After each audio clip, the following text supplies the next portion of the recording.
Muy buenos días amigos, nuevamente Aníbal González, analista investigador en El Despertador, trayéndole las novedades lógicas que tenemos con referencia a esa reunión que hubo en Riad, Arabia Saudita, con respecto a la posible negociación por la paz en Ucrania. Estaba previsto, lo habíamos dicho ya días antes, de que de esta reunión no iban a surgir grandes resultados ni tampoco posibles acuerdos, ya que, como digo yo siempre, el señor Zelensky es como un tren con dos locomotoras. Un día dice una cosa, al otro día dice otra, quiero esto y hace lo contrario. Todo es de acuerdo a cómo el señor Zelensky vierte sus opiniones. Un día se levanta de una forma, al día del otro de otra. En fin, como sea, el señor Zelensky tiene una doble cara, una doble personalidad, por decirlo de alguna manera. No quiero decir con esto de que solamente la negatividad de Zelensky sea el efecto o el contraefecto en las negociaciones. Por lógica que también por parte de Rusia, Vladimir Putin no tiene esa urgencia que tiene Ucrania de buscar un cese al fuego, una tregua o lo que quieran ellos por 30 días que necesitan para rearmarse, reagruparse y poder seguir bombardeando territorio ruso al día de hoy. Cuando digo eso me refiero también a Lugansk, a Donetsk, a Zaporizhia, a Kharkov, a Crimea, todo lo que es territorio ruso hoy. Ucrania no para de bombardear, no para de dirigir bombardeos a centrales eléctricas de energía rusas, cuando está pidiendo justamente eso, por un lado, y ellos van y bombardean.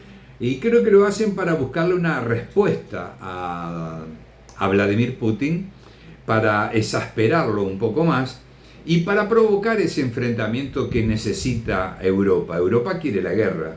Europa no quiere la paz. Europa quiere la guerra, que continúe la guerra en Ucrania, bajo cualquier medio. Por eso no está en la mesa de negociaciones, porque es el más belicista de todo esa estructura que contiene o que mantiene la OTAN. Los más belicistas son justamente los dos principales, que son, en este caso, Reino Unido, Francia, ¿no? Estaba leyendo en las noticias ahora, no hace mucho que acabo de terminar de leer para informarme más o menos de lo que estábamos teniendo al día, y el señor Marcos Rubio dice de que no estar seguro de que surjan novedades positivas de esta reunión. Y lógico que no, ni surgirán ni habrá novedades al respecto. Lo que sí están pidiendo nuevamente es la liberación de tránsito del Mar Negro. O sea, devolverle a Ucrania la salida al Mar Negro.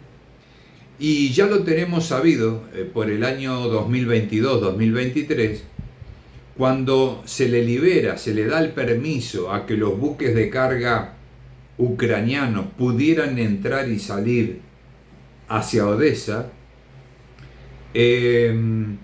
Ocurrió lo siguiente, que varios barcos, varios buques supuestamente graneleros traficaban armamento para llevarle armas a Ucrania de diferentes países europeos.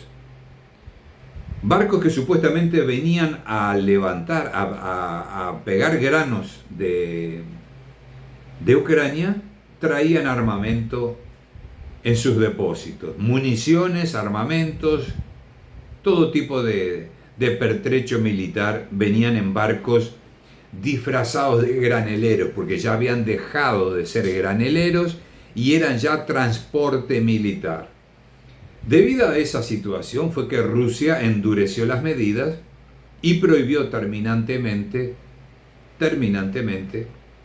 prohibió la entrada de mercancías y salidas de mercancías de Ucrania. No hace mucho, un barco que trasladaba supuestamente contenedores con mercaderías que llegaba al puerto de Odessa, venía justamente con misiles, con lanzamisiles, armamento y munición para Ucrania. En un barco común de carga normal, que uno puede pensar que vienen en seres domésticos, en fin, mucha cosa que entra a cualquier nación en su puerto, pues en este caso era armamento y la inteligencia rusa ya lo sabía. Por eso fue bombardeado minutos antes de atracar en el puerto de Odessa. Yo quiero dejar claro de que en este conflicto, me preguntan los muchachos acá por Instagram y me preguntan también por Twitter,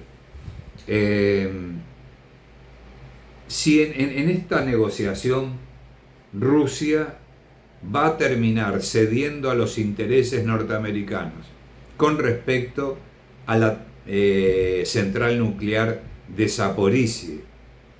La central nuclear de Zaporizhia es clave en la parte energética de Ucrania.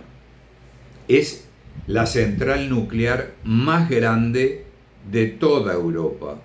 A ver si nos entendemos. Al día de hoy es la más importante de Europa. Rusia la ha cuidado, la ha custodiado, fue lo primero que hizo, tomarla y preservarla, cuando Ucrania hizo todo lo contrario. Ucrania la bombardeó de diferentes formas y maneras, con drones, con artillería, con todo lo que pudo, excepto con misiles. ¿Cuál era la intención entonces? ¿Provocar un daño menor o provocar un daño mayor? A mi entender, indudablemente, era asedio, para que Rusia la entregara. Ese asedio no consiguió de que Rusia bajara los brazos y continuara protegiendo esta central nuclear. Ahora surge de que el señor Donald Trump quiere esa central nuclear.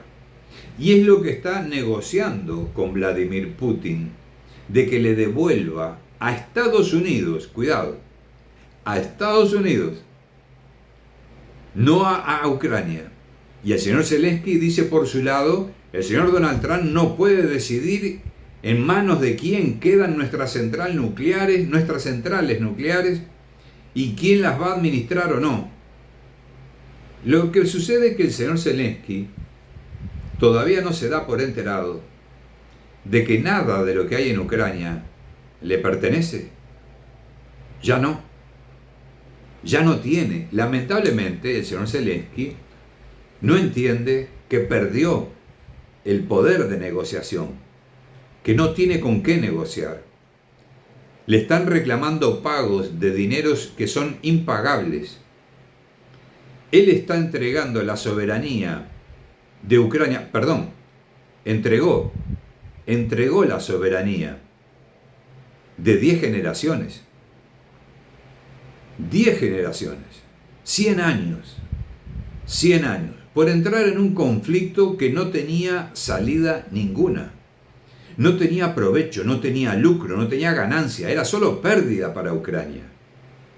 Solo un enfermo mental no puede entender que aceptar que su país sea destruido, en aras de defender la democracia europea, cuando Europa prácticamente lo único que ha hecho es poner las municiones y algún armamento, y mucho bla bla bla, de que sí, de que va a ingresar a la Unión Europea, pero para entrar a la Unión Europea tiene que terminar con la corrupción, tiene que mejorar en los derechos humanos. Caramba, le están pidiendo peras al olmo. Ucrania es el primer país en el mundo europeo más corrupto del mundo. Es el país donde más se violan los derechos humanos. Hoy es donde más se violan los derechos humanos. Entonces, es pedirle peras al olmo, como dije. Ucrania está en una posición en la que debería de capitular. Si este hombre, Zelensky, dice querer lo mejor para Ucrania, lo mejor sería rendición absoluta para poderle dar oxígeno a esa población que está con hambre, que está sedienta, que quieren la paz definitivamente, que ya no aguantan más. Psicológicamente la población ucraniana ya no aguanta más. Claro, estamos hablando de la parte de Ucrania este, no de la del oeste. La del oeste sigue en su mundo europeo, sigue en su curso de vida europeo, con algunas tremederas, con algunos temblores, pero siguen con la vida normal. Pero ya en el este no es lo mismo. Ya no es lo mismo. Y eso no ha conseguido el señor Zelensky. Invadiendo Kursk, ni siquiera ha conseguido mejorar en algo esa guerra, ese planteo de defensa de la democracia. ¿De qué democracia habla el señor Zelensky? Que él mismo se queda en su gobierno como dictador y dice que va a llamar a elecciones de aquí a 6-7 meses y a un plebiscito para que la población decida en manos de quién quedan tales territorios. ¿Qué estamos haciendo aquí? Dentro de 6 meses, posiblemente, más de la mitad de Ucrania ya no esté donde tiene que estar, o donde debería. El mismo señor Zelensky está poniendo en gran riesgo todo el territorio ucraniano. Y a ver si entendemos aquí. Rusia, cuando dicen no, pero Rusia no avanza, Rusia siempre está en el mismo lugar, porque Rusia se mantuvo siempre en esos 4 oblasts, recuperar esos 4 oblasts que pidieron ser parte de Rusia. No le interesó más obtener más territorio de Ucrania. En las negociaciones hubiera quedado por ahí y pronto, y en el principio solamente era el Donbass. Y no aceptaron ni siquiera eso. Y ahora están peor que antes. Porque pueden perder Odessa también. Y desde mi punto de vista, según mis estudios, mis análisis, Odessa es la clave para ponerle punto final a este conflicto. Si realmente hay que ponerle punto final a este conflicto, hay que sacarle la salida al mar a Ucrania. Y es como cortarle la cabeza a la cobra. Se termina. Y de esa manera, Rusia también cumple lo que prometió de traer a Transnistria y a Gagaucia a casa. Ustedes recuerden también que hay territorio en el este ucraniano, parte de esos territorios, donde hay mucha gente viviendo allí que es polaca, por ejemplo, y que quieren ser parte de Polonia, no de Ucrania, porque esos territorios fueron quitados de Polonia, territorios quitados de Hungría, territorios quitados de Rumania, han sido quitados pedazos de territorios en esa repartija que hubo en aquel momento y le fueron entregados a Ucrania. Y esos lugares hoy están pidiendo volver a ser parte de donde eran, de Rumania, de Hungría, de Polonia, lo que reduce enormemente el tamaño de lo que quedaría realmente de Ucrania. Y si le sumamos a esos 130.000 kilómetros cuadrados que hoy posee Rusia, 130.000 kilómetros cuadrados, le sumamos la posibilidad de que se sume Sumi, por ejemplo,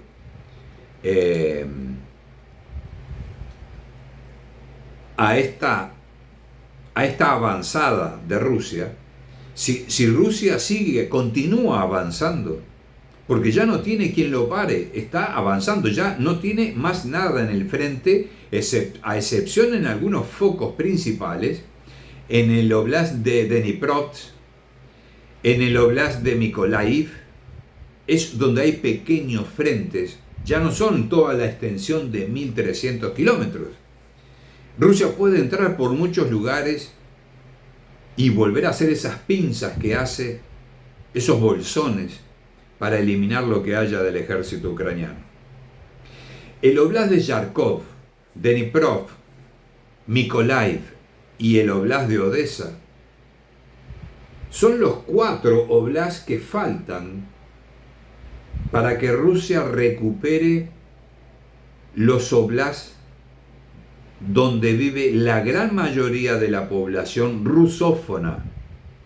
En toda esa área, incluyendo el Oblast de Lugansk, Donetsk, Zaporizhia, Gerson y Crimea, por supuesto. En total, esos 9 oblasts son rusófonos, son descendientes de rusos, son más rusos que ucranianos en realidad. Entonces, si mantenemos ese plano, ese mapa, en mi mapa que mostré hace más de un año atrás, más de un año y medio atrás, yo consideraba también el Oblast de Sumi. ¿Mas por qué lo consideré? Cuando no es rusófono, no es que viva población rusa en ese Oblast. No, ahí no hay mayoría, hay una pequeña minoría rusa en Sumi, muy pequeña. Pero, ¿por qué lo consideré? Porque estaba justamente en la frontera con Kursk. Y si miramos la historia, Kursk, para Zelensky, un nazista, para su gente nazista, amantes de bandera, Kursk, sin duda, iba a ser el lugar donde ellos iban a tirar alguna piedra. Y lo fue. Y lo fue. Solo que les fue tan mal. Y el señor Zelensky parece que 70.000 muertos en Kursk parece no afectarlo. Para él no ocurrió. Para él no hay 70.000 muertos. Hay 70.000 muertos en Kursk. Hay más de 150.000 heridos en Sumi y en Kursk. Esas pérdidas para Zelensky son números, pero en la guerra son pérdidas enormes, gigantescas. Ucrania perdió la guerra. Perdió lo que podía decir que tenía algo dentro del territorio ruso, que eran 1.000 kilómetros cuadrados. Nada comparado a los 130.000 kilómetros que tiene hoy Rusia bajo su dominio, actualmente hoy. Y puede sumarle 140.000 kilómetros cuadrados más, 140.000 kilómetros cuadrados más, si toma Oblast de Kharkov, de Dnipropetrovsk, Mykolaiv y el Oblast de Odessa. En ese contexto general, solo Rusia se quedaría aproximadamente con el 40% al 45% del territorio ex-Ucrania. Y si le tiran los Oblast de Volinia, que pertenecen a Polonia, el Oblast de Lvov, que pertenece a Polonia, si le tiran el Oblast de Chernovsky, que pertenece a Rumanía, y que allí, cuidado, Cuidado que allí, que en el Oblast de Chernovtsi, ten población rusófona, un 30% de la población es rusa. El 30% de la población allí es rusa. Y luego, indudablemente, quedaría ese centro de Ucrania totalmente separado del resto, en el que prácticamente no quedaría nada. ¿Qué puede quedar de esa parte de Ucrania? Yo cuando miro el mapa, yo digo, ¿cómo le cuesta tanto al señor Zelensky darse cuenta si él no está mirando esto? ¿Por qué no ve? ¿Por qué no alcanza a ver lo que ha hecho, lo que ha conseguido con ese intento de quebrar a Rusia? Porque le hicieron el cuento de que podían quebrar a Rusia y se lo creyó. Típico de un comediante, ¿no? De un actor que se cree el rotero que le dan y se pone el personaje, se viste de ese personaje y trata de ser un superhéroe. Jugó a ser un superhéroe. Hoy es un maldito cobarde. Llevó a la muerte a más de 1 millón de ucranianos por nada. Por una utopía. Entonces, en estas negociaciones, mis amigos, falta mucho para que haya un acuerdo importante. Por eso lo tomo como gran distracción, porque uno pone todos los focos allí a la reunión de Arabia Saudita, se están reuniendo por la negociación de paz y todo. Sí, está bien, digo, está bien. Pero no sacamos nada de allí, no hay nada. No hay nada que podamos decir, no, se consiguió esto y aquello. No se consiguió absolutamente nada.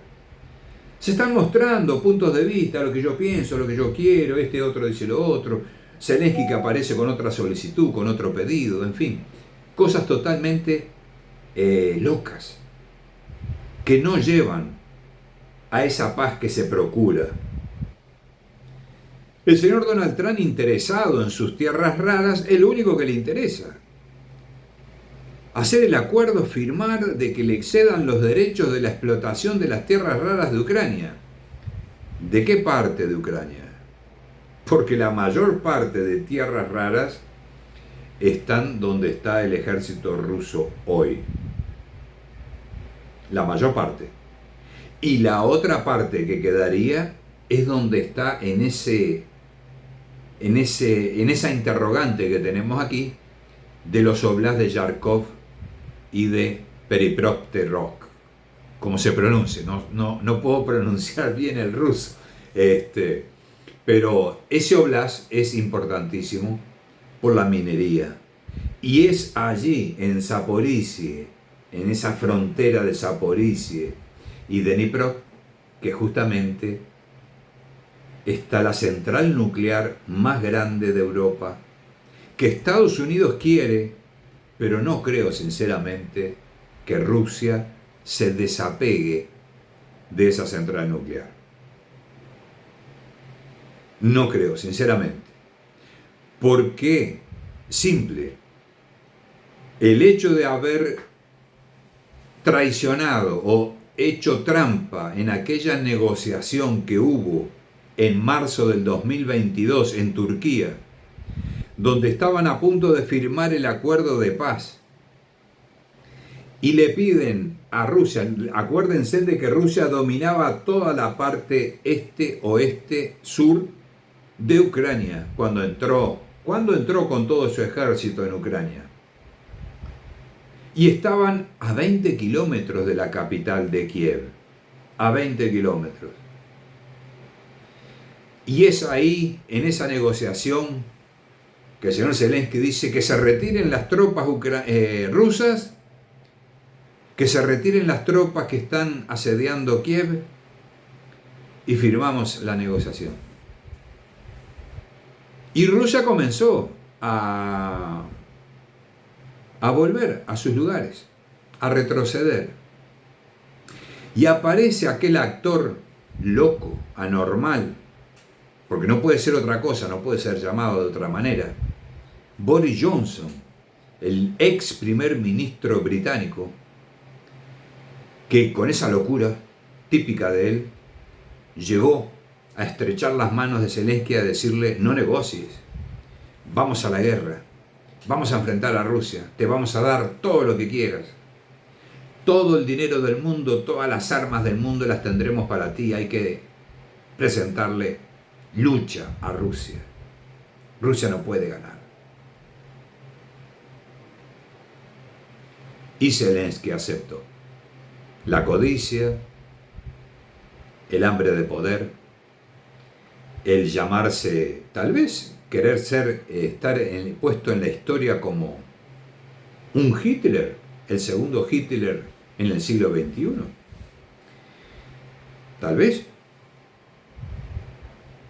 Y después tenemos otro anormal en Europa, que es Macron, jugando a ser Napoleón, diciendo que hay que prepararse para la guerra. Le manda manifiestos a las personas, a los ciudadanos, que junten alimento, agua, por una posible guerra. ¿De dónde este hombre está sacando esa loca idea de que Rusia va a ir por Europa? Primero, Rusia no está preparada para ir a tomar toda Europa. Segundo, Rusia nunca amenazó a Europa de tomar Europa, de declararle la guerra a Europa. Sí puede ocurrir que le declare la guerra a Francia por ser instigador en la guerra de Ucrania. Reino Unido lo mismo. Y ya están reculando. Reino Unido está reculando.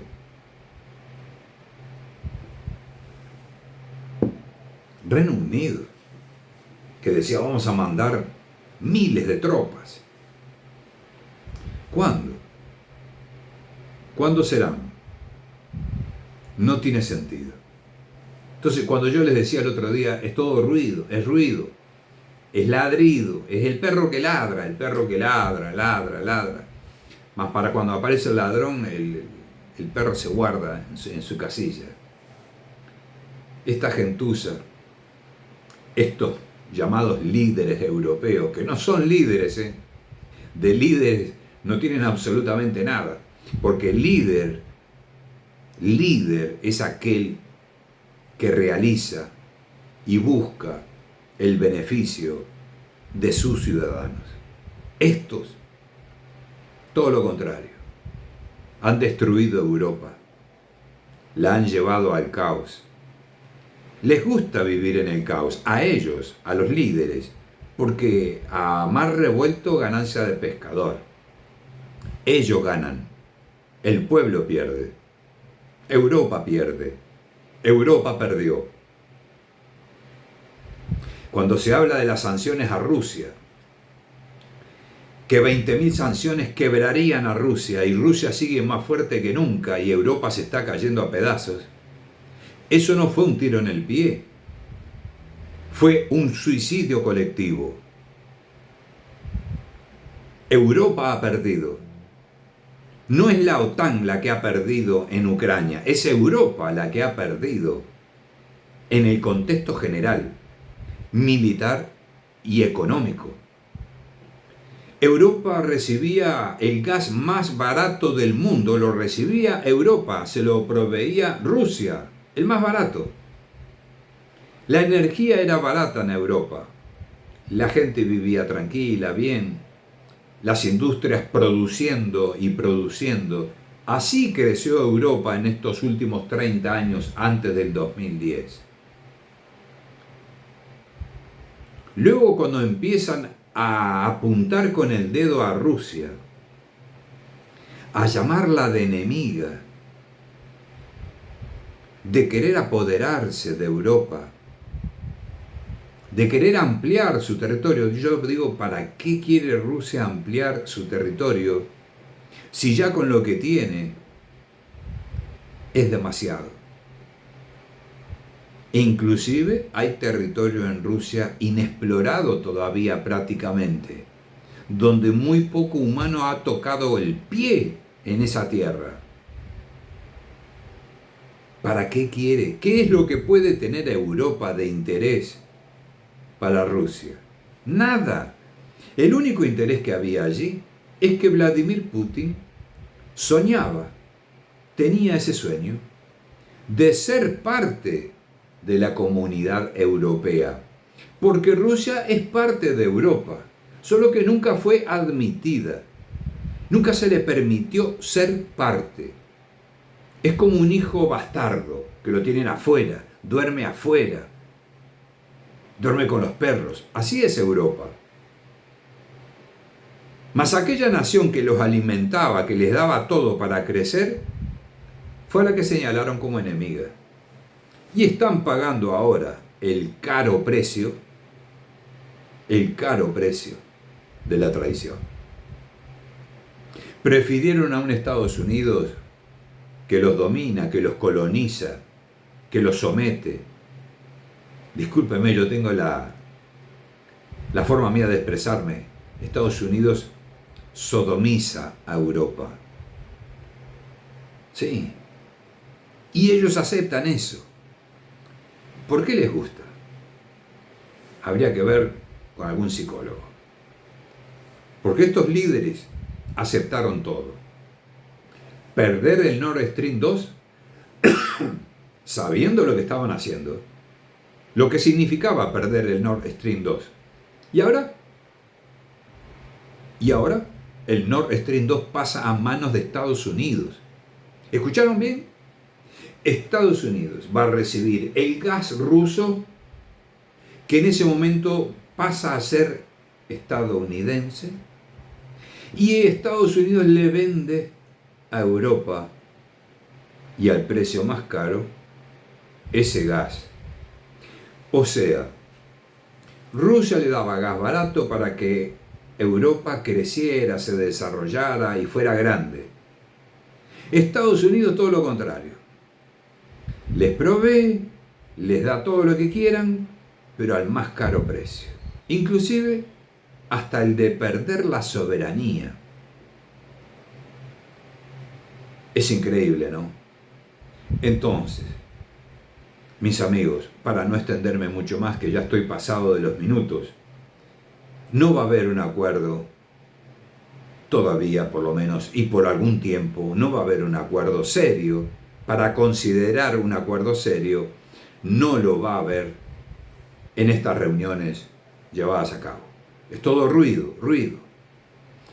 Mientras, en Gaza están asesinando gazatíes y siguen bombardeando Gaza, y Netanyahu sigue con sus delirios de grandeza y de ser el rey de Oriente Medio. Nos distraen. Se plantea una guerra contra Irán. Le dan 3 meses a Irán para decidir al respecto de las centrales nucleares. Y como les dije, esas épocas de presión, esas épocas de chantaje, con algunas naciones pequeñas, Estados Unidos todavía tiene suerte. Consigue un efecto. Ahora con Rusia, con China, con Corea del Norte, no lo consiguen, no tienen efecto. Hasta en Venezuela están provocando un contraefecto. Porque ahora, al prohibirle a Venezuela